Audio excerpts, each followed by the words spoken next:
All right, this is the Fantasy Sports Boss with your Thursday night fantasy football wrap-up. The Pittsburgh Steelers took on the Cleveland Browns last night, and the Browns come away with a 29-17 win.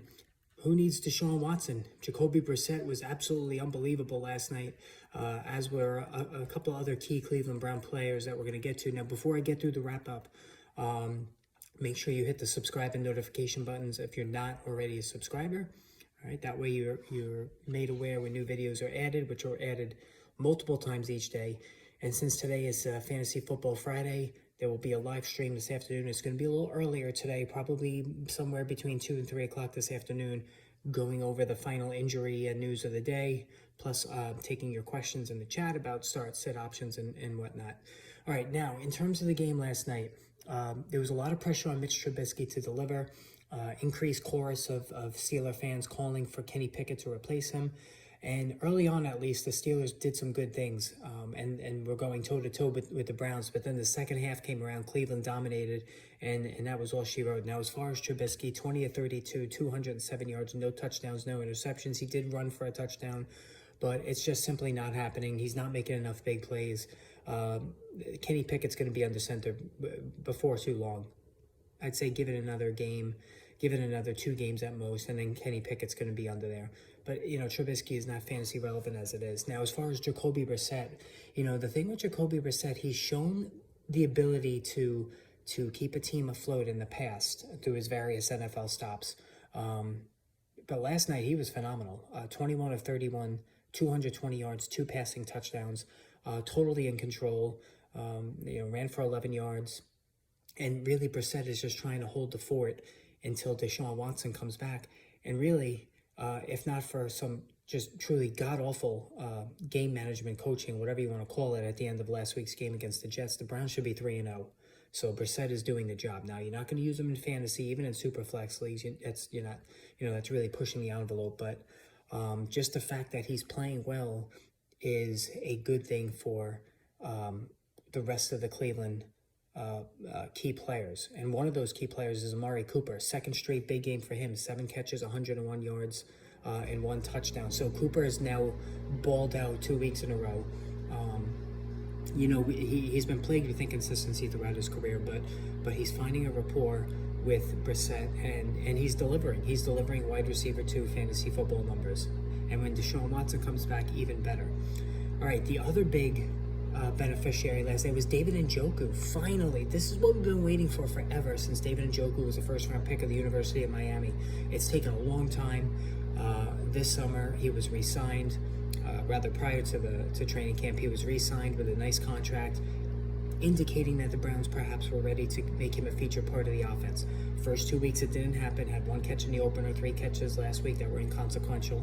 But last night, 9 catches, 89 yards and a touchdown, 9.9 a grab. He was a field-stretching tight end, exactly what the team envisioned, the Browns envisioned when they had drafted him. I think we are at the point now where Njoku can be dusted off. If somebody dropped him in your league, I would pick him up.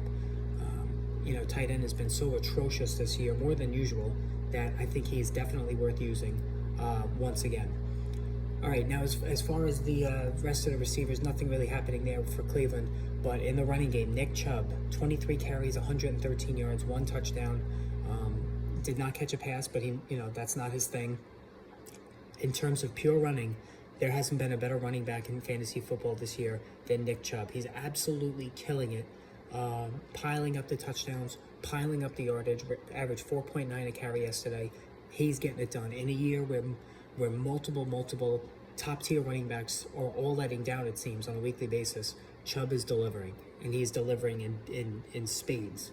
And even Kareem Hunt last night, 12 carries for 47 yards, 3 catches for 14. He did his thing. Hunt remains a flex. He's not a running back 2 in PPR leagues even. But he's getting enough work to be a flex.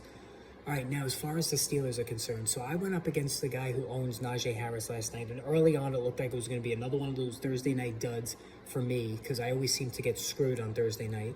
Harris scored a touchdown. He was running with authority early, but then second half comes, nothing. As a matter of fact, he had 12 fantasy points, I believe, at the half, and only had 1+ the rest of the way. So Just another slog of a game for Harris. 15 carries for 56 yards. He did have the 1 touchdown, 3 catches for 5 yards. All right.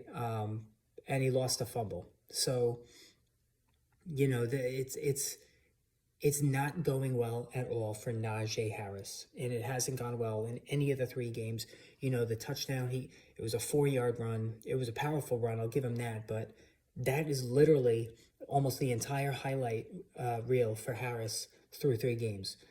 Told you all to avoid him. He's got the issue with the foot. You got to play him because you're wed to him, and you're certainly not going to be able to trade him on it to sell low, which, you shouldn't do anyway. You're stuck with him. And the shame of it all, Jaylen Warren, the backup, looks good. 4 carries for 30 yards. He did fumble himself, but the Steelers recovered. 7.5 a carry. Had a catch for 3 yards. Warren, it should be more of a thing in this offense, and I think he will be as the year goes on. I would hold on to Jaylen Warren as a handcuff. Because Harris still doesn't look right to me. I don't think he's going to make it through the season. Now, as far as the Steelers receivers, it was Deontay Johnson and nothing else. 8 catches for 84 yards. You got to hand it to Deontay Johnson. He makes the best of of whatever situation he's put in. Even with a diminished quarterback like Ben Roethlisberger was last year, like Mitch Trubisky is this year. Deontay Johnson is a top-end wide receiver, too. The lack of touchdowns prevents him from being a wide receiver 1. He could be a wide receiver 1 on 20 different other NFL teams. On this team, he's a wide receiver 2 for sure. All right, Pat Freiermuth, the tight end, 2 catches, 41 yards, 20.5 a pop was impressive, but not really involved totally. George Pickens had a highlight reel catch in the first half, 3 catches for 39 yards. He finally shows up, but he's not worth using in fantasy. Chase Claypool, 3 catches for 35 yards, 1 carry for 11, and that's all she wrote. So the Pittsburgh Steelers are a complete disgrace. You need to avoid them as much as you possibly can in fantasy. And so that's the situation with Pittsburgh. Sorry about that. That's the situation with Pittsburgh. So anyway, had some feedback on the computer there. My apologies. So what I think, as far as the rest of the week, I'm going to go over the injury report today because today is a big day for injury news, and I'm particularly interested in the Tampa Bay Buccaneers with all the receiver injuries. And also Christian McCaffrey showed up on the injury report yesterday. I just want to make sure he's okay, but same old story there. Again, if you're not a subscriber, hit the subscribe button, hit the like button, hit the notification button, and I will talk to you all a little bit later for the stream. Take care, everybody.